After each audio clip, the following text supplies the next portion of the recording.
Hi, hello. Meron tayong chika. So, ano yung chika natin?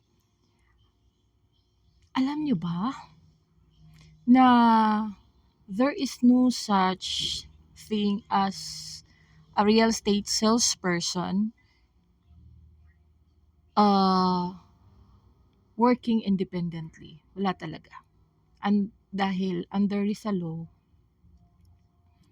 RA 9646, a salesperson is not a licensed real estate practitioner. They are only accredited and must work with the supervision and accountability of a licensed real estate broker. So, ano ibig sabihin yan? Ibig sabihin yan, si salesperson cannot legally close a deal with their own.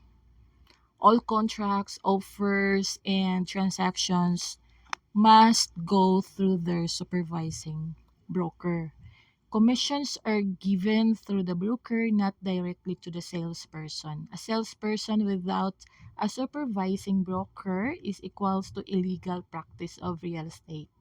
So, mas maganda talaga pag maging legal tayo for our peace of mind. So, as a licensed real estate broker, I always remind clients, protect yourself. Always check if the person assisting you is an accredited under a legitimate broker.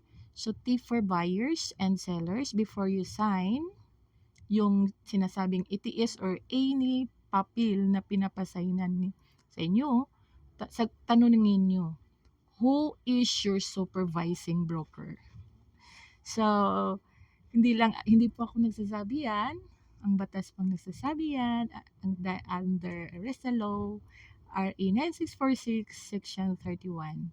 So, kung gusto nyong maging legal na salesperson, hindi kayo matatawag na illegal, comment lang. Matutulungan kita.